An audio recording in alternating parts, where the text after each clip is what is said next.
제주 플러스 국제 환경 포럼 이제 마지막 세션만을 남겨두고 있습니다. 6번째 세션에서는 세계 플라스틱 오염과 생물 다양성 보전 우수 활동 사례에 대해서 알아보도록 할 텐데요. 역시 유튜브 실시간 채팅창을 통해서 질문을 받도록 하겠습니다. 세션 종료 20분 전까지 질문을 남겨주시면 저희가 마지막에 함께 모아서 Q&A 세션에 다루도록 하겠습니다. 네, 그럼 6번째 세션의 좌장이신 정대연 아시아 기후변화 교육센터 센터장님께 마이크를 넘기겠습니다. 큰 박수 부탁드립니다.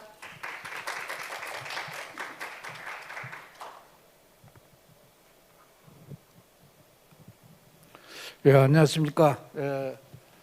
이 마지막 세션 좌장을 맡게 된 아시아 기후변화 교육센터 정대연입니다.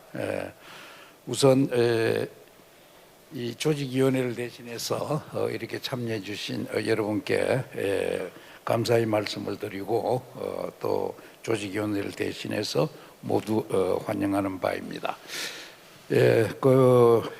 이 사회자님이 이미 소개를 드렸습니다만은 이 세션의 주제는 플라스틱 오염과 생물 다양성 보존 우수 활동을 한 조직체들의 어떤 활동을 해왔는지 이 사례를 발표하는 세션이 되겠습니다.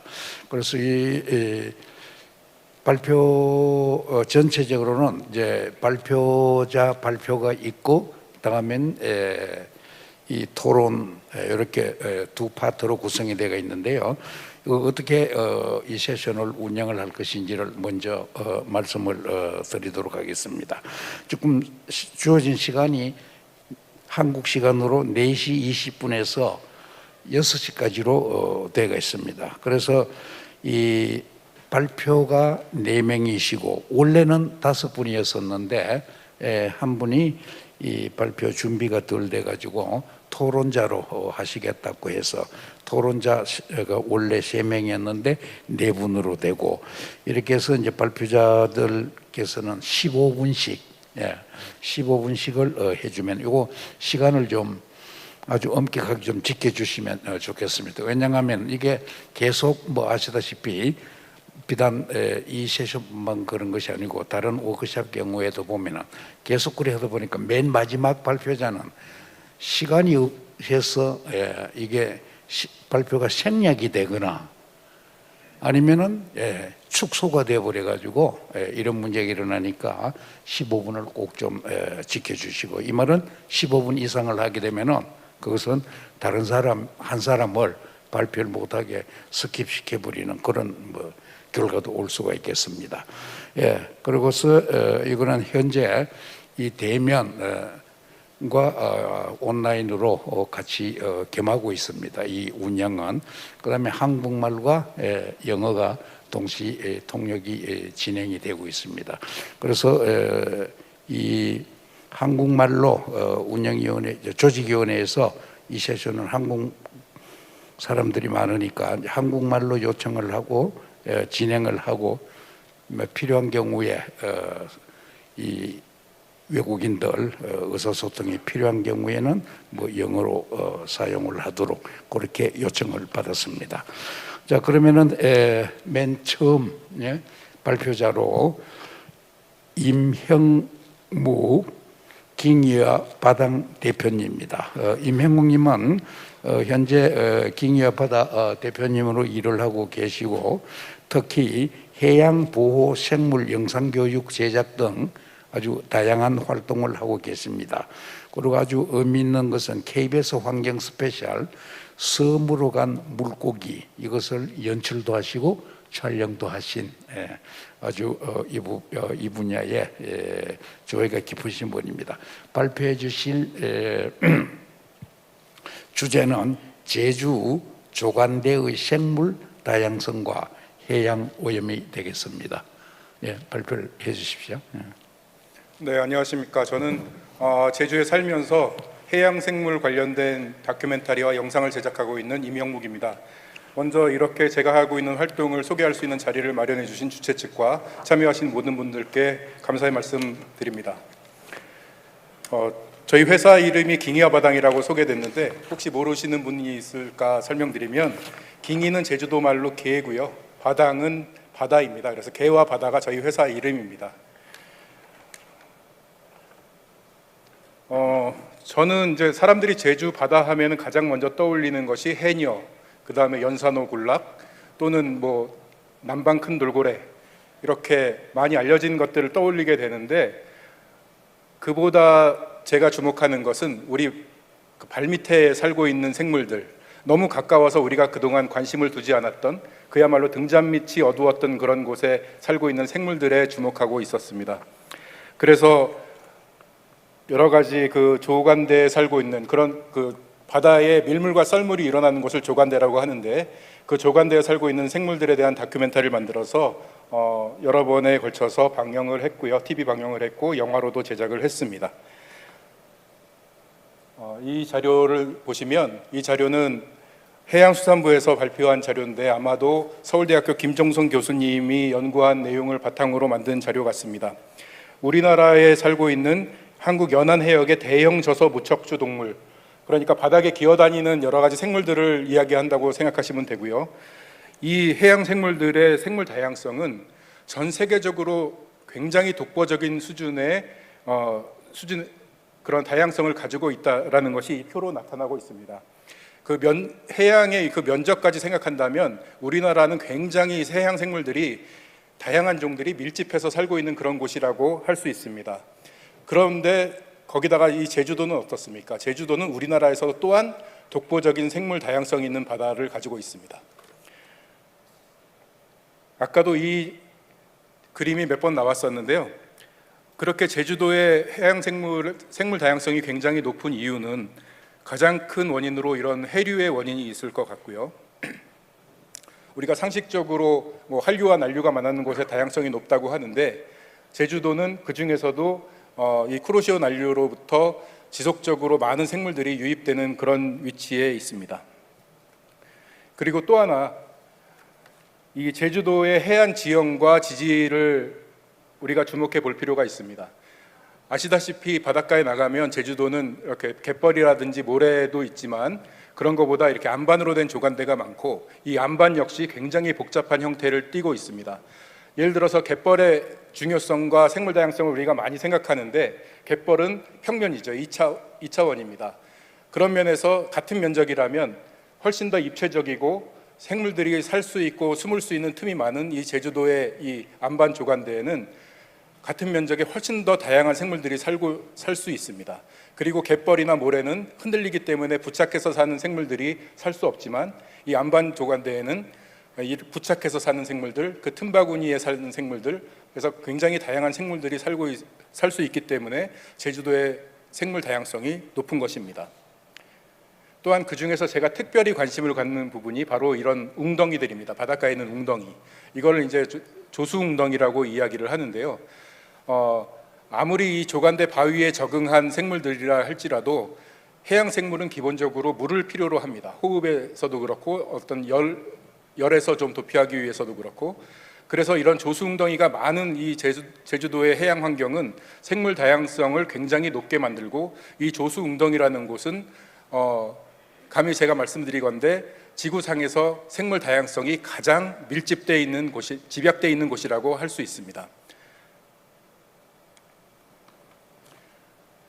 오늘 플라스틱에 대해서 많은 발표가 있었고, 저도 그 해양 플라스틱의 그런 문제점에 대해서 아까 얘기를 들으면서 내 관심사도 그쪽으로 가야 되나라고 생각을 했지만, 사실은 우리가 그 해양 쓰레기라든가 플라스틱이 생물에 생리적인 영향을 미치고 또한 생태를 변화시킨다고 할지라도 어떻게 변화시켰는지 알아야 될 거 아닙니까? 과거에 어땠는지, 그 대조군이 없으면 그 후에 플라스틱으로 인해서 어떻게 변했는지 우리가 알 방법이 없죠.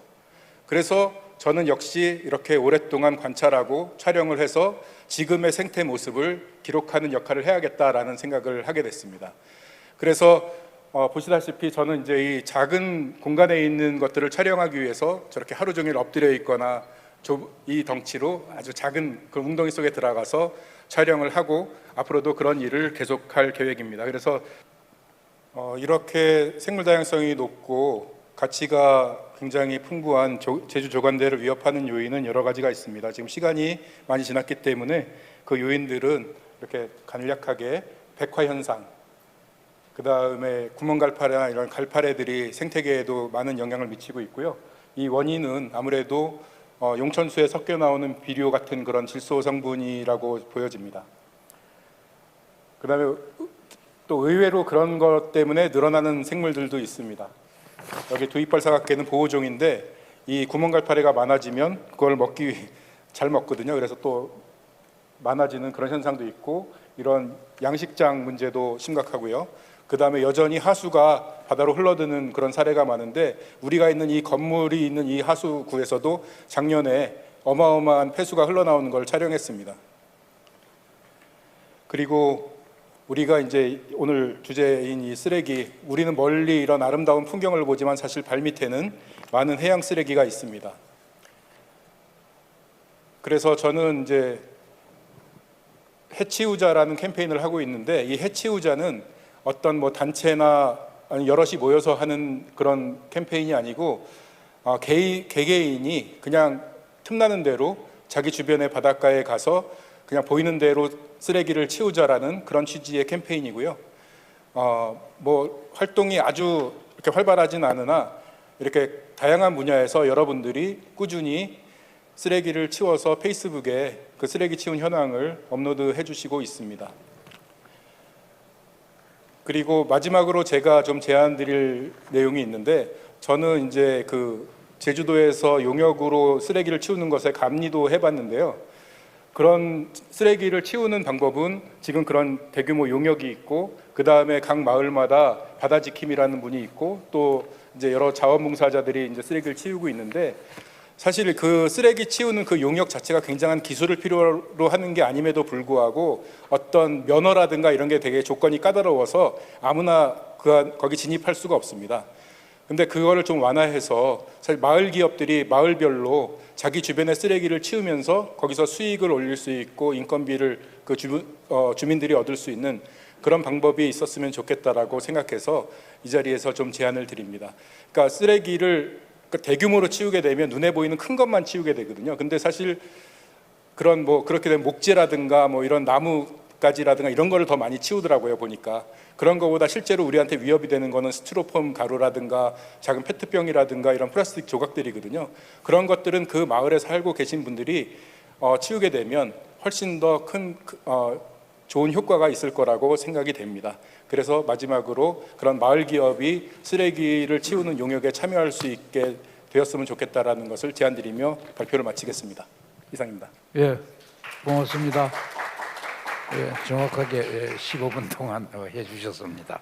예, 들으셔서 마시겠습니다만은 간략하게 요약을 드리면은 제주 조간대에서 해양 생물이 얼마나 이 다양하게 있는지 그 다양성을 동영상과 함께 소개를 해주셨고요. 그 다음에는 제주 해양 오염의 원인과 실태 설명을 해주. 마지막으로 이제 현재 이 생물 다양성 해양 생물 다양성 보존을 위해 우리가 무엇을 해야 할 것인가?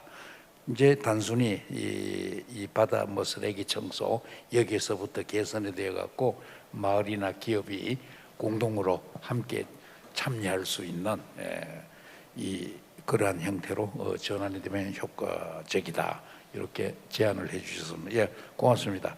다음 두 번째 발표자로 우리 홍윤희 박사님. 발표 부탁드립니다. 홍윤희 박사님은 현재 세계자연기금 한국본부 사무총장으로 일을 하고 계시고요.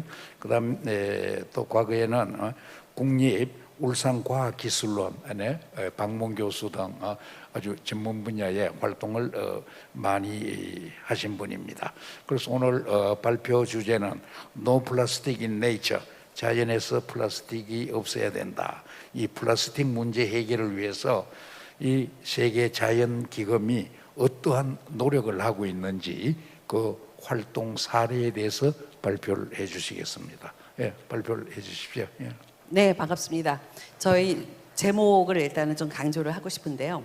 저희는 No Plastics in Nature입니다. 그러니까 저희는 No Plastic을 외치는 게 아니라 Nature로 플라스틱이 새 나가면 안 된다. 이게 저희가 강조를 하는 거예요. 그래서 그런 내용. 그다음에 왜 우리가 이 WWF가 사실은 시작을 하기는 서식지, 자연 환경 훼손을 막고 그다음에 이제 그 종들이 멸종하지 않도록 그런 자연 보존을 하는 기관으로 시작을 했는데 왜 이런 플라스틱이라든지 그 기후 변화라든지 이런 것까지 우리가 이제 그 관심을 두게 됐는지를 조금은 이제 설명할 수 있는 게 이제 연결이 될 것 같아서 설명을 하고자 합니다. 세계 자연기금은 1961년도에 스위스 글랑에서 이제 설립이 됐고 이제 그 헤드코어는 글로벌 헤드코어는 스위스 글랑에 있고 100여 개국 국가에서 600만 명의 후원자와 함께 보존 활동을 하고 있고 한국은 세계 자연기금의 한국 본부는 2014년도에 설립이 되었습니다. 저희가 추구하는 거는 혁신적이고 협력적이며 과학 기반의 접근을 통한 생물 다양성 보존과 인류의 생태 발자국 감축입니다. 여기서 결국은 저희가 추구하는 것은 지속 가능성을 추구를 한다는 겁니다. 지속 가능성을 추구를 한다는 것은 인간과 자연이 공존해야지만 그게 가능한 것이고 그 자연을 지키기 위해서 그 생물 다양성의 그 보존을 하기 위해서는 기후나 그 오염이라든지 뭐 플라스틱은 오염이죠. 이런 것들이 또 자연의 보존 같은 게 중요하기 때문에 저희가 관심을 가지고 활동을 하고 있다. 이것을 이제 말씀을 드리고 시작을 하고자 합니다. 이미 여러 차례 보셨기 때문에 저는 한 포인트만 강조를 드리고 싶습니다. 엄청나게 늘어났다. 핵심입니다. 엄청나게 많이 늘어났다. 어떤 것이든 이렇게 엄청나게 늘어났다는 것은 이 사용되는 것에 자원부터 문제가 된다는 이야기고요. 어딘가 추출을 해서 이것을 사용한다는 이야기 아니겠습니까? 그리고 이미 그 전에 발표자께서도 말씀을 하셨어요. 플라스틱을 추출을 해서 이것을 생산을 하고 또 사용을 하고 이런 이 과정에 온실가스만 해도 적어도 앞부분에만 5% 라이프 사이클 고려하면 한 10%의 그린하우스 가스와 연결이 된다라는 것을 이제 말씀을 해주셨어요. 그리고 우리는 이미 다 알아요. 석유 자원으로 이렇게 지속 가능하게 우리가 이게 사용을 할 수 있지 않다는 거 우리가 다 압니다. 그러니까 여러 가지를 고려를 해도 플라스틱 이대로 두면은 안 되겠다. 이거는 그냥 명확합니다. 이 그래프만 봐도. 자, 그런데 제가 이제 설명은 안 할 거예요. 이게 사용을 많이 했는데 오염원이 육지에만 있는 게 아니라 그런 것들이 여러 가지 경로로 이미 다 설명된 경로로 해양으로 다량 유출이 되고 이것이 여러 가지 이유로 아까 뭐 해류 이야기 전 세션에서도 이제 이야기를 하시지 않았습니까? 글로벌 문제가 됐다. 그래서 이제는 이거는 한 나라 한 지역의 문제가 아니라 글로벌한 문제고 글로벌하게 해결을 하지 않으면 안 되는 문제가 됐다. 이미 전 세계 연구에서 플라스틱과 자연의 상호작용이 엄청나게 보고가 됐고요. 이미 여러 군데 채널에 우리가 먹고 있는, 음용하고 있는 어떤 것에도 플라스틱은 들어있다. 이미 알고 있습니다. 그리고 우리는 WWF에서 이제 이 보고서를 내고 나서 엄청난 반향을 일으켰죠. 일주일에 신용카드 한 장을 섭취를 한다. 근데 이제 도대체 이게 무슨 말이냐? 사실은 그만큼 섭취했기 때문에 그게 다 생체 독성이냐? 그건 아니에요. 왜 그러냐면 물질마다 독성 그 전 세션에서도 생태 독성은 물질마다 다 차이가 난다고 이야기가 됐지 않습니까? 그래서 독성의 정도는 다 달라요. 그렇지만 우리는 굉장히 무분별하게 여러 종류의 플라스틱이 굉장히 많이 섭취되고 그게 인체에 유입이 된다. 그거는 인체의 건강에 위협이 될 수밖에 없다는 것을 인지를 하는 거죠. 근데 그 중에서 어떤 게 더 큰 문제이냐? 어떤 거를 더 막아야 되느냐? 이거는 사실 연구가 더 많이 필요합니다. 이런 류의 연구를 그 전 세션에 계신 교수님들께서 끊임없이 해주시는 거고 세계적으로 그런 연구가 진행이 되고 있죠. 자, 그래서 우리는 이 플라스틱 문제를 해결을 해야 되는데 이것은 다자 간의 협력이 필수적이고 저희 WWF에는 저는 생각하는 게 국제사회 또 국가 및 지방정부, 기업, 지역사회 및 개인 그 모두가 책임의식을 가지고 협력을 해야 된다. 라고 이야기를 하고 있고, 저희가 굉장히 강조를 했던 것이 그 국제적으로 통일되고 법적 구속력이 있는 플라스틱 조약을 체결하고 이행을 하는 것입니다. 이게 기후 변화에 에서 지금 이야기하는 거하고 똑같아요. 그죠? 전 지구적으로 문제가 있다. 그것을 해결해야 되는데 글로벌 한 나라에서 잘한다고 되는 문제가 아니다. 그래서 글로벌하게 타겟을 설정을 하자. 그리고 모니터링을 하자. 책임 주체를 명확하게 하자는 이야기고, 그리고 이것을 위에서 스탠다드, 규범 같은 거를 통일화해서 지킬 수 있는 부분을 명확하게 하자. 사실 그 이야기입니다. 명확하게 따지면. 그래서 그것을 하자. 그랬고 저희가 그것을 이제 굉장히 위해서 많은 노력을 그간 해왔습니다. 또 그것을 하기 위해서는 국가별 플라스틱을 감축해야 될 뿐만이 아니라 자원 순환이 돼야 됩니다. 그래서 저희가 강조하고 있는 게 글로벌 트리티를 해야 된다. 사용량을 감축을 해야 된다. 그런데 인간이 지금까지 편의성을 위해서 사용을 했고 조금은 더 불편해져야 되죠. 감축을 하려면. 그렇지만 어찌됐든 사용이 0일 수는 없기 때문에 이것을 자연으로 유출시키지 않기 위해서, 또 아까운 자원을 낭비하지 않기 위해서, 자원을 우리가 지금 낭비하는 거예요. 쓰레기로 나간다는 것은 우리한테만 해로운 게 아니라 생태계에만 해로운 게 아니라 자원 자체, 그 아까운 자원을 낭비를 하고 있는 거거든요. 이것들을 해소를 하기 위해서도 자원 순환을 해야 된다. 그래서 각각 국가, 지방정부, 기업, 지역사회, 개인이 그 프레임워크를 머리에 두고 다 참여를 같이 해야 된다. 결국은 경제적인 해법도 들어가야 된다라는 이야기를 하는 겁니다. 우리 인간은 경제적으로 연결되지 않은 그냥 도덕적으로만 가지고 행동을 바꿀 수 있는 게 좀 제한적이거든요. 그러니까 이제 규제나 어떤 인센티브를 만들어야 되겠죠. 이제 그런 것까지 저희가 이제 이야기를 하고 있는 거고, No Plastic in Nature의 핵심은 사실 이런 겁니다. 제가 이미 설명을 드렸기 때문에 굉장히 많은 부분 이미 이야기됐던 것은 이제 스킵하도록 하겠습니다. EPR 시스템이라든지 그런 것도 이미 그 전 세션에서도 강조가 됐어요. 지금 국제 협력을 통해서 나가야 되는 것이고요. 그래서 드디어 올해 협약을 체결하기로 합의를 했습니다. 그래서 향후 2년간 이 내용들이 구성이 되고 협약안이 마련이 돼야 됩니다. 굉장히 중요한 것이고요. 한국 정부도 이것을 위해서 활발하게 활동을 하고 있고, 그것은 굉장히 다행이라고 생각합니다. 그런데 이 핵심은 사실은 기업이에요. 그리고 소비자입니다. 왜 그러냐면 기업이 이것을 만드는 것은 소비자가 그것을 구매를 하기 때문에 만드는 거고, 사실 돈이 되기 때문에 만드는 거고, 소비자들은 사용의 편의를 위해서 기꺼이 지불을 한다는 거고, 이것을 어떻게 뒤집어서 감소를 하고 이 서큘러로 갈 것이냐, 그러기 위해서는 굉장히 이제까지의 어프로치가 아니라 그냥 돈만 생각하는 어프로치가 아니라 우리가 ESG 차원에서 자연 순환을 고려한 전체적인 홀리스틱 어프로치를 해야 된다를 말씀을 드립니다.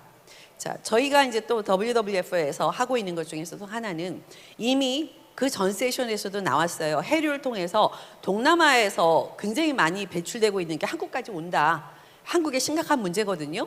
그런데 우리가 한국에서 동남아에 있는 나라한테 당신 줄이셔 이렇게 이야기할 수는 없잖아요. 그러니까 우리가 국제 추리를 통해서 이것을 하는 게 우리한테도 이로운 거죠. 그래서 우리가 활발하게 그것에 참여를 해야 됩니다. 그리고 WWF에서는 NGO이기 때문에 그 트러블이 있는 높은 지역에서 또 그래도 기본적으로 이런 인프라를 구축을 하기 위해서 노력을 하는 몇 개의 도시를 선택을 해서 거기를 지원을 하고 있습니다. 그래서 그 체계가, 이 체계화가 인프라라든지 운영이라든지 그 여러 가지가 체계화되도록 저희가 이제 협조를 하고 있습니다. 그래서 플라스틱 스마트 시티를 만들기 위해서 노력을 하고 있습니다. 자, 그러면 한국에서는 무엇을 하고 있느냐 간단하게 소개를 드리면, 이미 한국 국가는 글로벌 트리티에도 협력을 하려고 하고 많은 노력을 하고 있고, 또 한국은 이미 그 국제적으로 체면을 지켜야 되는 나라가 이미 됐습니다. 그래서 국제 협약을 해야 된다는데 우리 빠지겠습니다. 이럴 수 있는 나라가 아니에요, 그죠? 그렇다면 어떻게 이게 잘 되도록 할 것이냐? 이제 정부와 연구하시는 분들께서 거기에 대한 굉장히 많은 인풋을 주셔서 올바른 방향으로 가야 되고, 또 한국에서는 굉장히 중요한 게 우리가 기업이 발달한 나라거든요. 이 기업에서 잘하도록 해야 됩니다. 그래서 WWF 코리아는 일단 1차 타겟을 기업을 대상으로 잡았습니다. 물론 다른 활동도 여러 가지 하지만, 그래서 플라스틱 비즈니스 가이드라인 보고서를 발간을 한다든지, 라운드 테이블을 개최를 해서 다양한 사람들하고 토론도 해서 문제 해결을 위해서 논의를 하는 장을 만든다든지, 그 다음에 뜻을 같이 한 기업들이 플라스틱 감축 목표를 선언을 하고 또 같이 협력을 하고, 또는 저희는 각 협력을 하는 기관들이 1년 단위로 어떻게 목표 수립하는 걸 달성을 했는지 모아서 보고서도 발견을 하고, 그래서 좀 투명하게 이런 것들이 진행이 될 수 있도록 저희가 활동을 하고 있습니다. 물론 대중교육 및 홍보 활동을 하고 있고요. 뭐 저희도 제주도를 비롯하여 일부 지역에서 해양 쓰레기 수거나 그런 활동을 하고 있습니다. 그런데 사실 버려진 해양 쓰레기를 수거하는 활동도 당연히 해야 되는 거지만, 원천을 차단하는 게 저희가 더 중시하게 생각을 하는 것입니다. 그래서 이제 아까 그런 활동을 한다는 것이고요. 저희 그 웹사이트에 오시면 여러 가지 저희가 하고 있는 이제 활동을 보실 수 있습니다. 근데 저는 요 장을 조금 더 설명을 드리고 싶어요. WWF가 굉장히 강조하고 있는 장입니다. 우리는 지구가 하나라는 생각을 가지고 모든 것을 봐야 된다.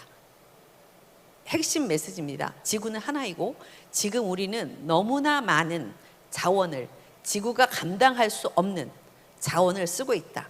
그래서 over consumption, over production, 그로 인한 오염, 생태계의 파괴, 그런 여러 가지의 안보의 문제를 우리는 해결을 해야 된다. 그러기 위해서는 금융의 흐름의 방향을 전환을 해야 되고, 자연자본의 보존과 더 나은 생산과 현명한 소비를 위해서 저희가 그런 활동을 하고 있고, 기업들을 대상으로, 소비자를 대상으로 그런 대상을 하고 있고, 또 하나 굉장히 중요한 것은 이 자본이 있는 데와 사용하는 데와 거리가 있는 경우가 많거든요.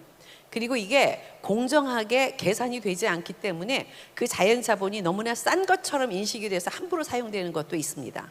이것들을 어떻게 우리가 합리적으로 공정한 자원을 관리시키게 할 것이냐, 이런 국제적인 시각에서의 그 엑스터널리티를 어떻게 고려할 것이냐까지 고려해서 저희가 활동을 하고 있습니다.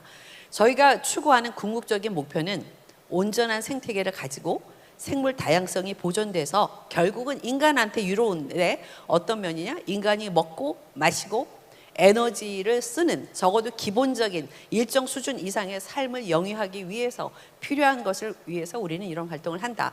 플라스틱은 그 중에서 하나다. 기후변화와도 관련이 돼 있고 생물 다양성과 관련이 되고, 이 모든 것을 고려한 의사결정이 돼야지 플라스틱 하나 또는 그린하우스 가스 감축도 따로, 또는 생물을 보존하는 것 따로 하는 것은 어떻게 보면 더 답이 아닐 수도 있다. 다 같이 고려해야 된다. 그래서 지구는 하나라는 시각으로 홀리스틱하게 어프로치를 하자. 이게 저희가 주장하는 바입니다. 또 저희는 잘 알고 있습니다. 저희는 이것을 그 어떤 방향을 제시하고 역할을 하지만, 결국은 정부에서의 역할과 기업의 역할과 시민사회의 역할이 너무너무나, 모든 소비자의 역할이 너무나 중요하고, together possible, 함께 해야지만 가능하고, 저희는 함께 하기 위해서 그 노력을 같이 하고 있습니다. 그래서 저희와 협력하고 같이 뜻을 모았으면 좋겠습니다. 감사합니다. 예, 고맙습니다. 예, 짧은 시간에 아주 좋은 내용을 말씀해 주셨습니다. 꼭 간단히 요약을 해드리면, 이 WWF가 어떠한 활동을 하는 조직체라는 걸 간단하게 소개를 해주셨고요. 다음 현재 그 세계를 베이스로 할 때 플라스틱 생산량, 또 향후 2036년, 2050년 생산량 예측, 엄청난 양이 몇 배나 현재보다도요. 다음으로 이제 플라스틱 해양 오염 실태를 설명해 주셨고, 다음에는 WWF가 자체적으로 플라스틱 관련 연구를 한 것이, 이게 특히 음식이나 음료를 통해서 섭취되는 평균량, 이런 연구 결과도 소개를 해 주셨습니다. 이를 바탕으로 해서 핵심적으로 크게 세 가지 일을 제안을 하셨는데요. 하나가 플라스틱 문제를 과연 어떻게 해결을 해야 할 건가, 이걸 이제 다자간 한마디로 다자간 협력 시스템으로 해결을 해야 한다라고 제안을 해주셨습니다. 그래서 이 다자간 협력 시스템은 다시 국제사회 수준에서 보면 나라 간 협력 시스템이 될 것이고, 국내에서 보게 되면은 중앙정부와 지방정부 간에 또는 기업 간에 또는 지역사회 간에 또는 개인 간, 이렇게 아주 다양한 틀로 제시를 해주셨고요. 그리고 이제 이 노 플라스틱 인 네이처 기본 전략으로는 이 자원 순환 사회를 구축할 필요가 있다. 노 플라스틱을 위해서. 다음 그 기술론적으로는 EPR 전략이라든지 이 과정에서 이걸 위해서 정부와 기업은 어떠한 역할을 해야 할 것인가 또 제안을 해주셨고요. 그래서 마지막으로 이 WWF 코리아가 플라스틱 활동을 소개를 하면서 아주 핵심적인 게 현재의 우리의 모든 것들이 필요 이상으로 필요한 것만큼 자원을 추출을 하고 생산을 하고 소비를 해야 하는데, 이래서 필요 이상, 이것은 곧 환경주의에서 문화풍토가 상당히 벗어난 것이다. 이래서 소비주의 문화풍토에서 환경주의 문화풍토로 전환을 할 그러한 것이 가장 핵심적인 이 사회 시스템적 접근이 아니겠는가, 이러한 내용으로 발표를 해주셨습니다. 고맙습니다. 다음 세 번째로는 김현정 경기환경운동연합 사무총장님께서 발표를 해주시겠습니다. 김현정 사무총장님은 환경부 국가환경교육지원단 환경강사로도 활동을 하시고요. 그 다음에 특히 공동저서도 있습니다. 국내외 기후위기 대응과 탄소 중립 실현을 위한 학교 교육의 동향이라는 공동저서도 출판하셨고요. 오늘 발표해 주실 주제는 자원순환마을 실험실, 이게 성남에 있는 자원순환 가게 RE 100 이것을 사례로 해서 발표를 해 주시겠습니다. 시작해 주십시오. 네, 안녕하세요. 반갑습니다. 저는 경기환경운동연합에서 활동하고 있는 김현정이라고 하고요. 그리고 저는 성남에 살고 있습니다. 서울의 바로 아래에 있는 도시고요. 굉장히 많은 사람들이 살고 있죠. 그러면서 이제 소비가 굉장히 많이 일어나는 그러한 도시에서 어떻게 지금의 기후 위기와 그리고 생물 다양성을 지켜나갈 것인가에 대해서 고민하고 활동하고 있습니다. 오늘 여러분들에게 소개해드리고 싶은 제목은요, 시민들하고 함께 지역에서 자원순환이라는 이름으로 리빙랩을 진행해봤습니다. 그리고 그 리빙랩의 이름이 성남 자원순환 가게 아리백입니다. 우리가 보통 아리백 그러면 대문자 아리백을 생각하지 않습니까? 그래서 아마 제주도에서도 대문자 아리백 리뉴어블 에너지, 재생에너지 100%의 사회로 가자라는 것들을 할 건데요. 그거에 어떻게 보면 패러디 버전이라고 볼 수 있습니다. 그래서 대문자 아리백은 리뉴어블 에너지, 그리고 저희는 소문자 아리백을 쓰고 있습니다. 여기에서 이 소문자 아리가 의미하는 바는요, 리사이클링 백입니다. 그리고 지금 이제 이 마을 리빙랩에서 쓰고 있는 이 성남 자원순환 가게 아리백은 보시다시피 자원순환을 하는 이러한 가게고요. 시민들이 직접 재활용이 가능한 자원들을 이 가게로 가지고 오면 이 가게에서 같이 이렇게 활동하고 있는, 아니면 주체가 되고 있는 단위들이 100% 리사이클링을 시민들에게 약속하는 그러한 공간이기도 하고요. 그러한 것들이 약속되고 실현되는 그런 커뮤니티 공간입니다. 그리고 이 커뮤니티 공간 중에서 한 곳을 좀 소개해 드리려고 합니다. 성남 자원순환가게 태평사동에 있는 아리백입니다. 여기에는 이제 재활용품들을 모으는 그런 공간과 함께 또 제로 웨이스트 갤러리라고 해서 저희가 환경 갤러리로서는 지금 여기에 보이시는 흰 수영 고래를 이렇게 전시를 해두고 우리가 모으고 있는 이런 이제 집에서 나오는 다양한 이런 폐 자원들이 제대로 관리가 되지 않았을 때 이러한 것들의 피해를 받는 최종의 단위의 영역에 대한 바다에 대한 이야기들과 그리고 바다에 사는 생물들에 대한 이야기들을 지역에서 이렇게 풀어냅니다. 왜냐하면 성남에 있는 사람들이 이 바다의 쓰레기를 치우기 위해서 자주 바다를 나갈 수는 없지 않겠습니까? 그래서 여기서 이제 의도하는 바는 뭐냐 그러면 우리가 집에서 배출될 때부터 관리를 잘하면 그러면 우리가 버린 이 쓰레기가 강과 바다로 흘러가지 않지 않겠냐. 그러니 관리 단계에서부터 관리를 잘 했으면 좋겠다라는 이런 메시지를 담고 있고요. 그리고 또 하나의 메시지는 이제 미래박물관이라는 이러한 이제 공간이 있습니다. 여기에는 접시에 우리가 사용하는 일회용 카드, 그러니까 크레디트 카드가 잔뜩 올려져 있습니다. 아마 조금 전에 이렇게 발표하신 분 중에서 이제 우리는 매일매일 미세 플라스틱을 먹고 있다라는 이제 이러한 이야기들을 지역에 있는 사람들에게 예술적으로 이것들을 좀 이렇게 알려내고 싶었던 그러한 이제 부분도 있고요. 그리고 이곳이 저희 지역에서는 자원순환의 이러한 이제 지역에서의 이 시민의 의식을 향상시키는 그러한 공간들로도 활용되고 있습니다. 그러면 이제 저희 성남 자원순환 가게의 이제 이야기를 좀 드리면요, 이 성남 자원순환 가게라는 곳은 우리 집에서 배출되는 다양한 재활용품들을 깨끗하게 비우고 헹구고 그것들을 모아서 이 공간으로 가져오시면 시민들에게 무게를 재서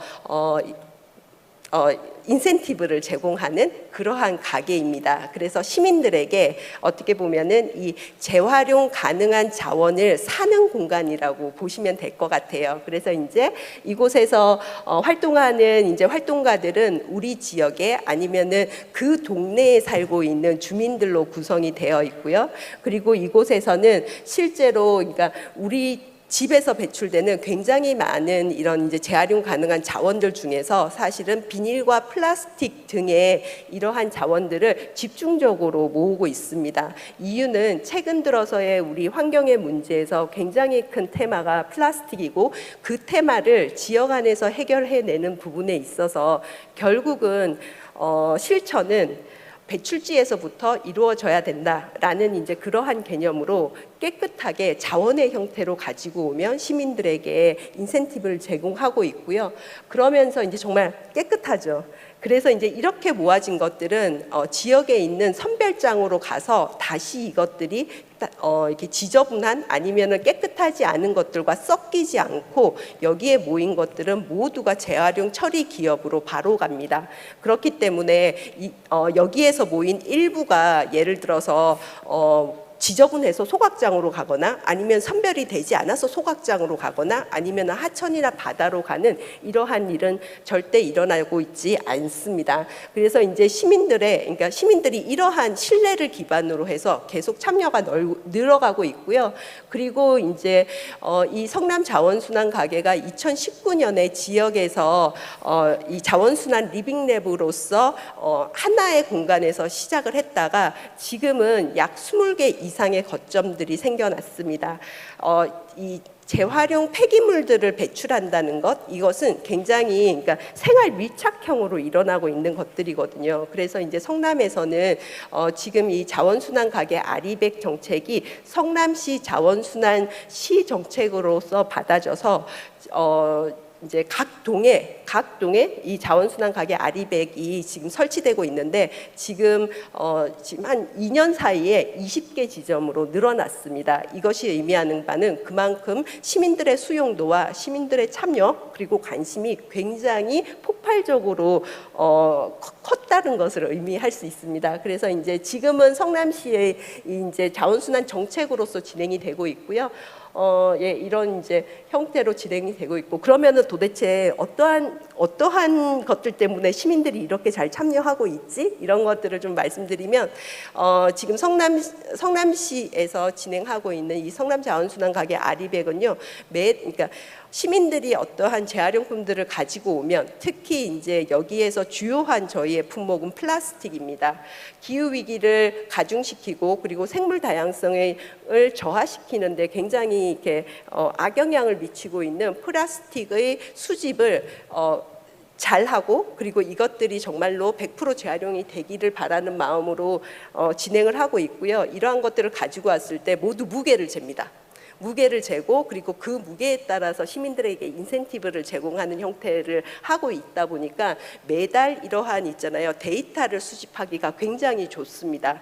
그래서 시민들에게 지금 이제 약 20개 정도가 되는 거점에서 이러한 것들을 이제 수집을 하고, 그리고 이렇게 수집된 것들을 시민들에게 매달 데이터를 내놓습니다. 그래서 여기에 보시면 이건 작년 데이터긴 한데요, 6월 한 달간 그러니까 총 8.8톤이 이 공간에서 모였고, 그리고 이산화탄소 저감을 10톤 정도의 이런 효과를 봤다라는 이제 이러한 자료들을 가지고 시민들의 참여를 더 적극적으로 끌어내고 있습니다.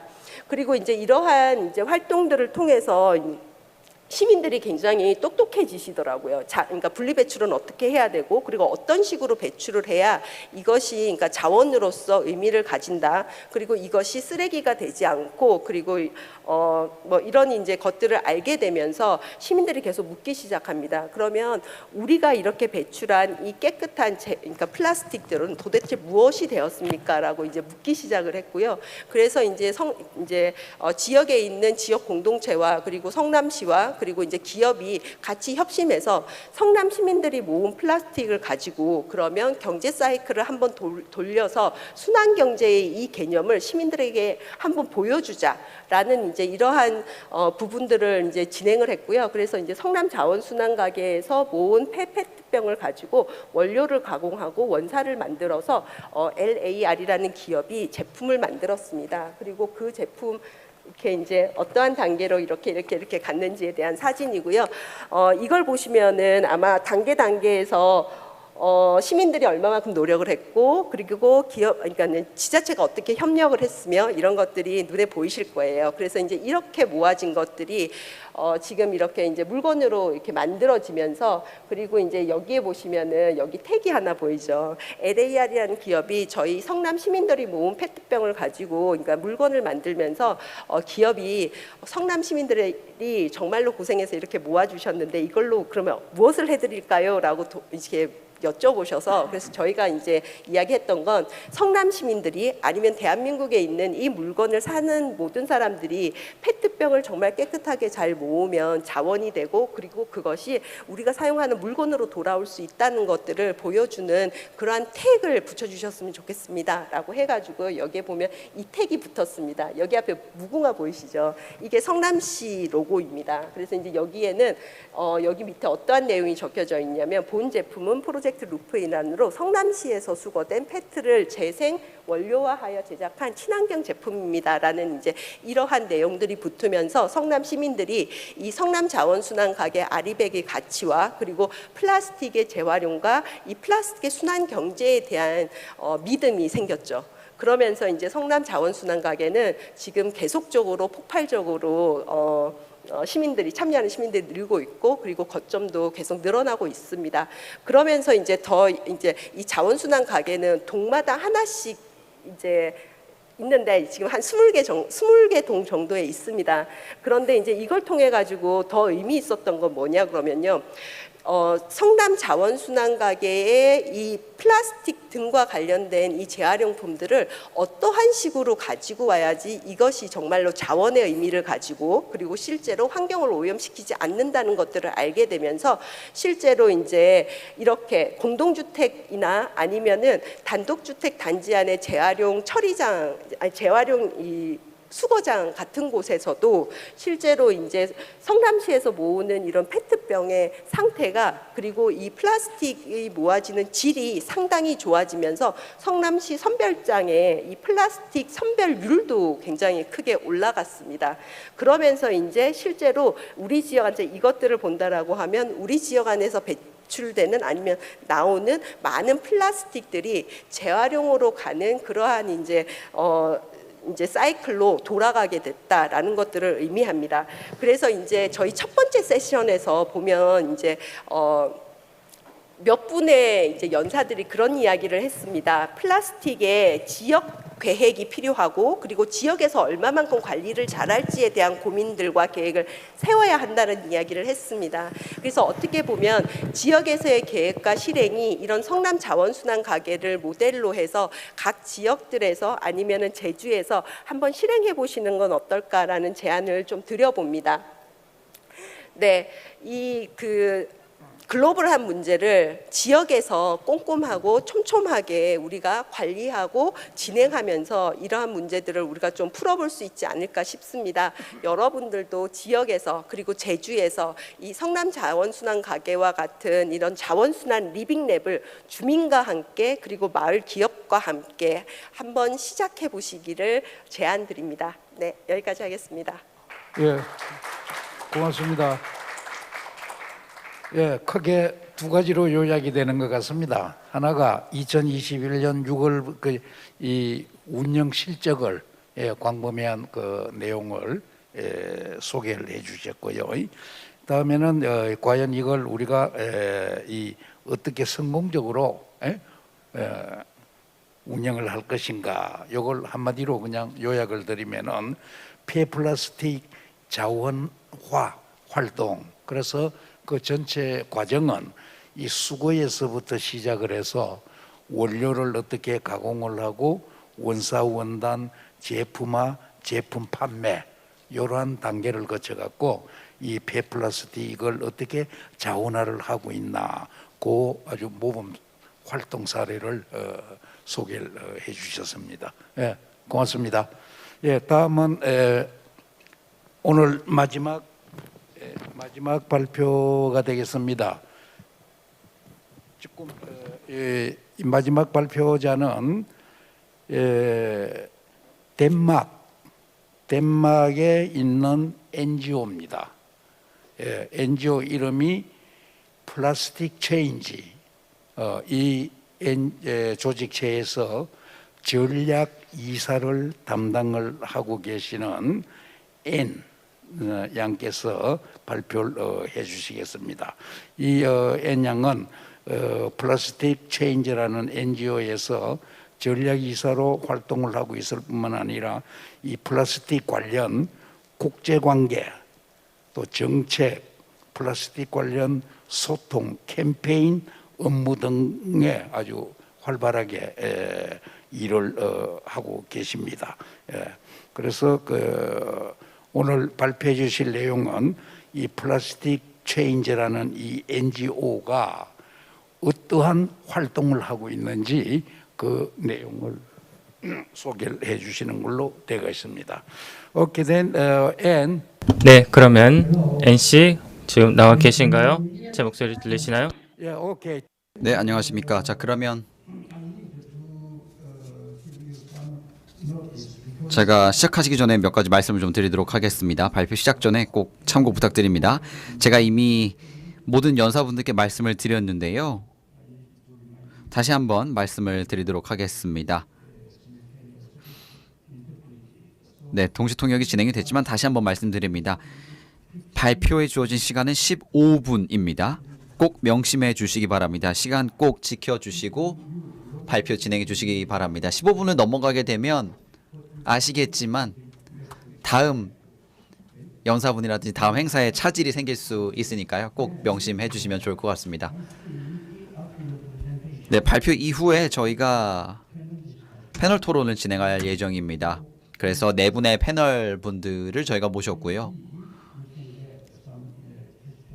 아마 질문을 좀 받으실 수도 있고 코멘트를 받으실 수도 있을 겁니다. 패널 분들이 질문이나 코멘트 해주실 겁니다. 그런 경우에는 꼭 답변을 해 주실 수 있으면 좋을 것 같습니다. 네, 이게 오늘 CSO님께서 맡아주신 역할입니다. 네, 준비되셨으면 바로 시작 부탁드립니다. 네, 부탁드립니다. 네, 감사합니다. 여러분 안녕하십니까? 초청해 주셔서 대단히 감사합니다. 컨퍼런스에서 말씀드릴 수 있게 되어 정말 기쁘게 생각합니다. 발표를 준비를 하였는데요. 지금 보시는 사진은요, 저희 플라스틱 체인지의 구성원들입니다. 현재 덴마크에서 활동을 하고 있는 NGO고요. 코펜하겐에서 활동하고 있습니다. 팀 규모가 그렇게 크지는 않죠. 10명으로 구성된 팀이고요. 다음 슬라이드 부탁드립니다. 네, 저는 아이토마키라고 하고요. 현재 CSO를 맡고 있습니다. 현재 사회 문화 전공을 하였고요. 그래서 제 배경을 좀 더 말씀을 드리자면 플라스틱을 이런 디자인적인 문제, 문화적인 문제, 디자인적인 문제로 살펴보고요. 플라스틱 같은 경우는 사실 일회용 문화를 아주 잘 보여주는 상징적인 그런 물품이기도 합니다. 전 세계적으로요. 플라스틱 체인지에 대해서 말씀드리겠습니다. 저희는 2014년도에 저희가 창립을 하였고요.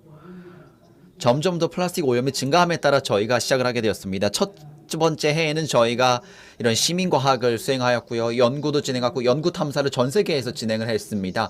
여러 과학자들과 함께 진행을 하였고요. 매일같이 저희가 미세 플라스틱을 해수면 표면에서 찾기 위해 노력하였고요. 그리고 여러 가지 플라스틱 오염을 직접 눈으로 볼 수 있는 경우도 있었고요. 필름도 보았고 영화도 제작했고 이런 사진도 찍고 다큐멘터리도 제작을 하였습니다. 그래서 이를 통해서 덴마크와 유럽이 요청하고 있는 그런 환경 문제에 대한 어젠다를 다시 한번 살펴볼 수 있게 되었습니다. 그리고 저희가 이런 여정을 통해 배운 것이 또 있습니다. 80%에 달하는 플라스틱이 육상에서 비롯된다는 것입니다. 이런 것들이 다 해양으로 흘러드는 겁니다. 굉장히 상징적인 전환이 2018년도에 이루어진 것 같은데요. 저희가 보트를 묶어놓고 이렇게 이야기를 한 바 있습니다. 우리가 플라스틱 오염을 이제는 멈춰야 한다. 원천 봉쇄를 해야 한다라는 이야기를 했었습니다. 이와 비슷하게 저희가 또한 2018년도에 UN 인증을 받기도 하였고요.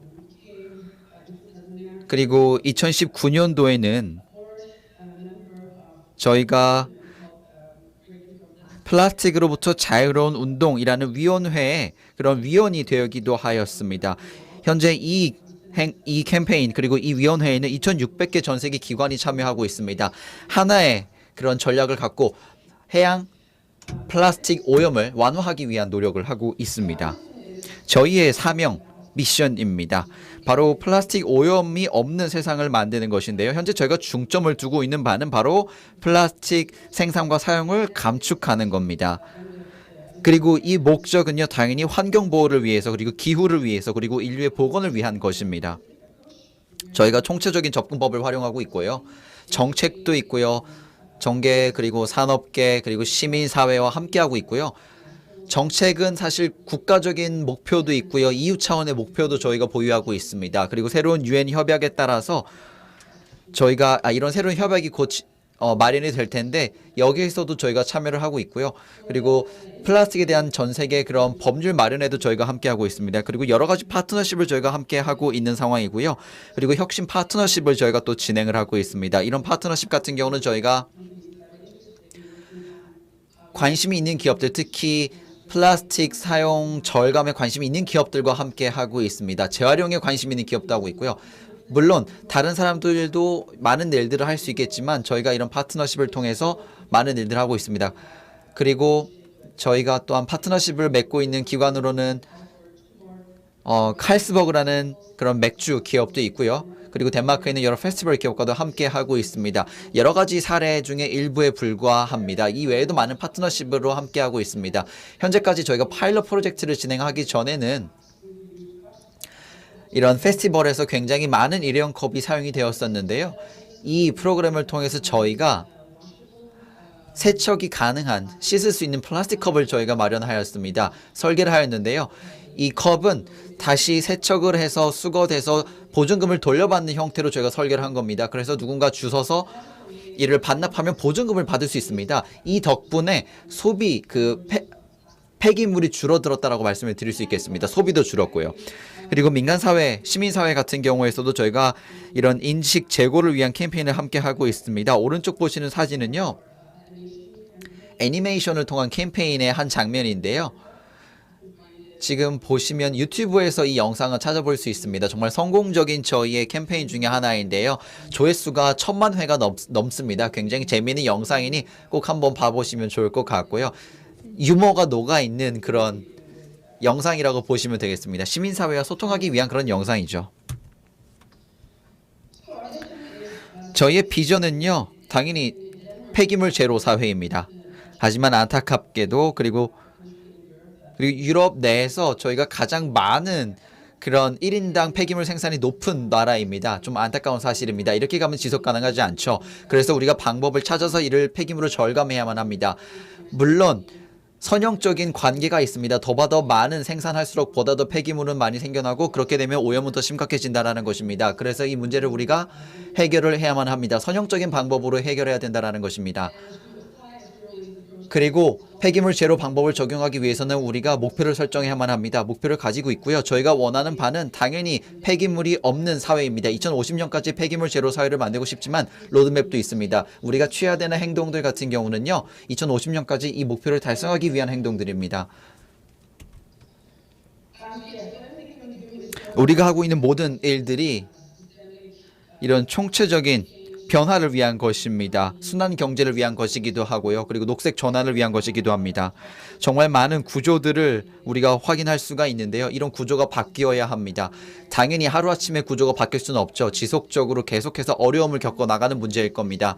그래서 입법 역시 정말 중요한데요. 입법적인 장애물이 있습니다. 입법 장벽이 있습니다. 왜냐하면 굉장히 선형적인 생각에 기반한 그런 입법이 이루어지고 있기 때문입니다. 어떻게 보다 더 진보적인 그런 법적 프레임워크를 마련할 수 있을지 생각해 봐야 합니다. 폐기물 관리를 지원하는 것뿐만이 아니라 우리가 이런 폐기물 절감도 생각하는 차원의 프레임워크가 필요합니다. 그리고 성장 모델 재설계 역시 중요합니다. 제가 앞서도 말씀을 드렸던 것 같은데요. 산업계가 여전히 산업계로서 여전히 기능할 수 있는지 생각해 봐야 하는데요. 환경 발자국을 한번 생각해 봐야 합니다. 생산 과정에 있어서요. 또 말씀드렸듯 문화, 플라스틱 같은 경우는요. 이런 일회용 사용이 문화가 되었습니다. 그래서 일회용 용기를 다른 것으로 바꿔야 합니다. 그래야지만 이런 것들이 해양으로 흘러들지 않게 할 수 있습니다. 하지만 이를 자원 측면에서 살펴본다면, 그리고 어떻게 이 자원을 활용할지를 생각해 본다면 생각해 봐야 합니다. 그래서 이런 것들을 고려하지 않는다면 우리 사회나 우리 지구는 지속 가능하지 못합니다. 지금 보시는 슬라이드는요, 말씀드린 선형적인 플라스틱 생애 주기입니다. 아주 다양한 방식으로 플라스틱은 현재 선형적인 소재로 설계가 되고 있습니다. 그래서 이를 우리가 순환적으로 만들어야 하죠.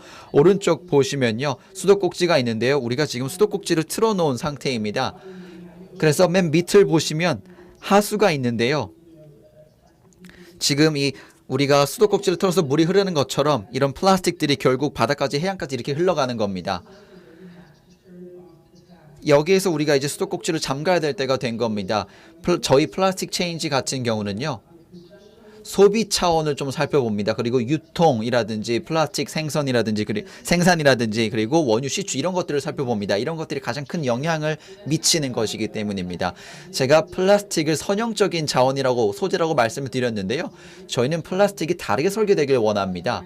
설계에 대해서 이야기할 때는요, 사실 소재로서 플라스틱을 설계하는 것은요, 많이 이루어지는데 플라스틱은 화학 물질이기도 하죠. 그래서 우리가 화학 물질을 설계하는 겁니다. 그래서 애초에 물질을 설계할 때, 소재를 설계할 때 여러 가지를 고려해야 된다는 겁니다. 그래서 다시 일회용 컵에 대해서 생각을 해보자면, 일회용 플라스틱 컵은 사실 대체될 수 있습니다. 다회용 컵으로 우리가 대체할 수 있습니다. 그리고 세척할 수 있는 다회용 컵을 우리가 설계하면 되는 겁니다. 그리고 세 번째는요, 시스템 설계입니다. 사실 이 폐기물 관리 시스템 같은 경우는 일회용 폐기물 처리에 적합하게 설계되어 있습니다. 그렇기 때문에 우리가 이런 재활용, 다회용 컵을 위한 폐기물 처리 시스템이 필요하다라는 말씀을 또 드리고 싶습니다. 우리가 주로 중점적으로 두는 부분은 업스트림 분야입니다. 그래서 OECD가 내놓은 연구라든지 이런 것들에 따르면 2060년이면 플라스틱 폐기물 생산이 3배 늘어날 것이라고 합니다. 그리고 그 중에 절반이 매립되거나 할 것이고, 그리고 그중 5%만 재활용이 될 것이라고 합니다. 그래서 우리가 사실 어두운 미래를 맞이할 수밖에 없습니다. 우리가 이런 방법을 찾지 못한다면 어두운 미래가 기다릴 수밖에 없습니다. 그래서 폐기물 관리뿐 아니라 보다 더 업스트림 차원을 생각해야 됩니다. 어떻게 설계할지 자체를 우리가 생각해야 된다는 겁니다. 자, 한 번 더 강조해서 말씀을 드릴 수 있을 것 같은데요. 지금 보시는 것은 EU의 폐기물 관리 등급의 모식도입니다.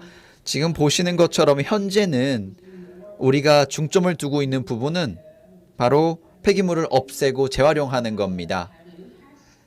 큰 영향이 있지는 않습니다. 다만 미래에는 우리가 더 중점을 둬야 하는 부분은 바로 재사용과 사용 저감일 겁니다. 그래서 이를 우리가 어디에 노력을 기울여야 하는지를 생각할 수 있는 척도로 생각해 주시면 되겠습니다. 네, 마찬가지로 똑같은 그림인데요. 하지만 빨간 점선을 기준으로 보시기 바랍니다. 이 위를 생각해야 된다는 겁니다. 폐기물 예방을 생각해야 된다는 것입니다. 제가 앞서서 말씀을 드렸던 것처럼 유엔이 현재 플라스틱에 관한 글로벌 협약을 협상 중에 있습니다. 이런 글로벌 움직임이 필요합니다. 그래서 2,700개 기관이 함께 하고 있고요. 어떻게 우리가 가장 야심찬 이런 협약을 이끌어낼 수 있을지, 그리고 2025년 전에 확정할 수 있을지를 생각하고 있습니다. 그리고 전 세계적으로 전 세계 많은 기관들이 감축 규모를 더 줄이려고 하고 있고 소비나 생산도 줄이려 노력을 하고 있습니다. 그리고 이런 것들은 당연히 글로벌 차원의 입법 마련에도 도움이 되어야 합니다. 그리고 화학적 구성 요소라든지 화학 물질이라든지 이런 것들도 생각을 해야 됩니다. 만약에 순환 경제 그리고 플라스틱을 생각해야 된다는 것입니다. 사실 폐기물 중에 정말 많은 부분이 다 플라스틱일 겁니다. 그렇기 때문에 다소 지금은 안타깝다고 생각할 수 있지만 화학 물질, 플라스틱 내 화학 물질이 가장 중요하다라는 겁니다. 그래서 소재를 다시 설계하고 제품을 다시 설계하고 시스템도 다시 설계해야 된다라는 겁니다. 이런 부분을 저희가 앞으로 중점적으로 살펴볼 예정입니다. 그래서 야심찬 목표를 저희가 갖고 글로벌 협약을 체결할 수 있길 바라고 있습니다. 경청해 주셔서 감사하고요. 발표는 이걸로 마치겠습니다. 시간이 딱 맞았길 바랍니다. 네, 먼저 정말 감사합니다. 시간 지켜주셔서 대단히 감사합니다. 오케이. 네, 그러면은 그 내용을 소개를 드리면은 그 NGO 단체인 이 플라스틱 체인지 이 단체가 소개에 많은 그 시간을 할애를 했습니다. 언제 설립이 됐고 현재 하고 있는 책무는 어떤 것들이 있고 어떠한 비전을 가지고 있고 이것이 상당한 시간에 걸쳐서 소개를 해드렸고요. 그 다음에는 이 플라스틱 문제를 어떻게 접근할 것인가. 좁게는 플라스틱이지만은 넓게는 폐기물 전반에 걸쳐서 크게 두 가지 그 프레임워크를 틀을 제시를 했었습니다. 하나가 우리 현재 하고 있는 여러 가지들을 새로 디자인을 해야 된다는 그 우리 디자인의 대상이 플라스틱의 폐기물에 접근하는 틀도 현재 우리가 일반적으로 하고 있는 것보다는 새로이 구축을 해야 되고, 그 다음에는 우리가 하고 있는 문화풍토 이것도 새로이 구축이 되어야 하고, 그 다음에는 경제 발전 모델도 새로이 구축이 아주 사회 시스템적으로 크게 전환을 해야 된다라는, 새로이 설계를 해야 된다라는 것하고, 그 다음에는 이제 그 앞부분은 사회 경제 시스템 전반에 관한 새로운 접근이 되겠지요. 그 다음에 이제 구체적으로 플러스 이 폐기물 문제 좁게는 폐기물 문제에서도 현재 접근하고 있는 이 틀을 완전히 바꾸어야 된다라는 것이죠. 그래서 현재 피라미드 구조를 어떻게 제시를 했는가 하면은 크게 네 가지 요소로 가지고 설명을 해 주었습니다. 하나가 배출된 폐기물을 어떻게 제거를 하느냐라는 요소, 이걸 어떻게 리사이클링 하느냐, 또 재활용하느냐, 그 다음에는 배출량을 감축시키느냐, 네 가지 요소를 가지고 하는데 현재는 배출량 감축이 가장 소홀하게 다루어지고 있다는 거죠. 그 다음에 소홀하게 다루어지는 게 재사용, 그 다음에는 이 재활용, 리사이클링. 그리고 거의 모든 활동이 이게 수거, 제거, 여기에 이게 완전히 역으로 전환이 되어야 한다. 이러한 틀을 제시를 했습니다. 바꿔 말하면은 배출량 감축에 가장 초점을 두어야 된다라는 것이죠. 예. 그래서 그 역전한 구조를 제시를 해 주셨습니다. And I have summarized. 예, 제가 발표 내용을 한국어로 잠깐 정리해서 관객분께 전달드렸습니다. 이제 이 패널 토론을 시작을 하도록 하겠습니다. 예, 패널 토론에는 네 분이 참여를 하고 있습니다. 우선 소개를 드리면은 우리 제주도에서 정연옥 제주도 지속가능발전협의회 사무처장님.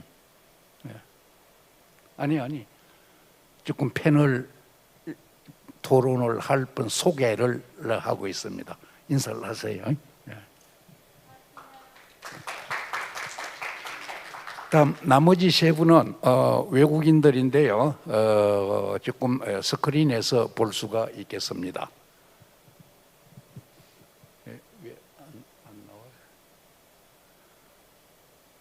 Hello. 안녕하십니까? 안토니오 에바 그리고 크레이드 씨 나와 계십니다. 안녕하세요. 네, 안녕하세요. 안녕하십니까? 반갑습니다. 네, 모든 분이 제 뒤쪽에 지금 화면이 띄워져 있네요. 네, 그럼 지금부터 저희가 함께 패널 토론을 시작하도록 하겠습니다. 제가 약간 공지사항을 먼저 드리고 패널 토론을 시작하도록 하겠습니다. 이번 패널 세션의 주제는 아시다시피 세계 플라스틱 오염과 생물 다양성 보존의 우수 활동 사례입니다. 그래서 이 주제와 관련하여 여러 가지 말씀을 이제 패널 분들께서 하나하나 해주실 텐데요. 그러면 세 가지 방법이 있을 것 같습니다. 먼저 첫 번째로 토론자 분들께서 기존에 발표하신 분들께서 뭔가 궁금한 점이 있으시면 질문을 해주셔도 됩니다. 그래서 이 토론 시간을 이용해서 질문을 해주셔도 되고요. 아니면 질문이 아니더라도 지금까지 나왔던 발표에 대해서 뭔가 첨언할 것이 있다, 아니면 추가적으로 말씀하실 것이 있다라고 한다면은 말씀을 해주셔도 좋겠고요.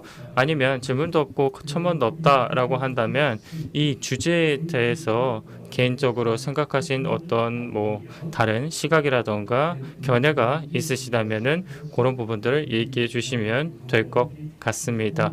아니면은 우리가 꼭 기억해야 될 중요한 그런 포인트가 있으시면 말씀해 주시면 좋을 것 같은데, 지금 또 학술적인 경험이 풍부하신 분들로 구성되어 있으니까요.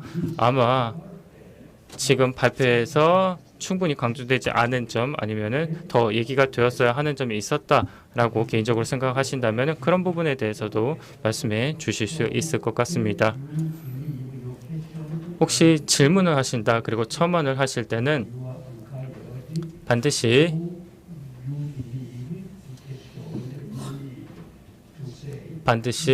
이 질문은 이 발표자에게 드리겠습니다라고 특정해 주시길 바라겠습니다.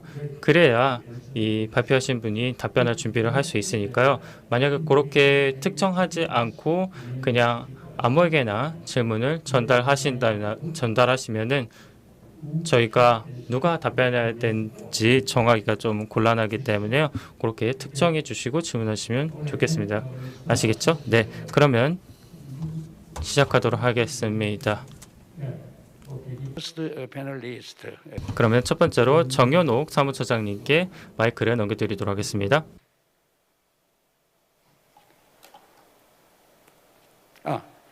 Sorry, there. I mean, 네, 죄송합니다. 제가 하나 더 말씀을 드려야 되네요. 5분씩 드립니다. 참여하신 분들 5분씩 제가 시간 드리겠습니다. 제주도 지속가능발전협의회 정연옥입니다. 제가 그 패널들을 보니까 좀 많으셔서 제가 적어왔고요. 우선 제가 적어온 거 말씀드리기 전에 두 분한테 질문 먼저 드리고 시작하겠습니다. 우선 임영묵 감독님께 그 다큐멘터리를 만들었을 때의 바다 상황과 지금 현재의 바다 상황이 어떤지 좀 말씀 드렸으면 하고요. 그 다음에 그 김현정 사무총장님께는 성남시의 재활용률이 몇 프로 정도 되는지, 그리고 그 재활용 알리베 가게가 되고 난 다음에 3년이지만 그 이후에도 거시적으로 좀 효과가 나타난 게 있는지를 좀 얘기해 주시면 좋겠습니다. 아니, 조금 질문을 하고 답변은 모아서 한꺼번에, 왜냐하면은 하나 질문에 한 사람씩 또 답변하고 그러면 시간이 어떻게 될지 컨트롤이 안 되니까는 그 질문을 받는 우리 이 발표자 분들께서는 자기 질문을 메모해 두었다가 이 패널리스트들이 질문 코멘트가 끝나고 난 다음에 한꺼번에 같이 처리 그런 방법으로 해. 오케이, then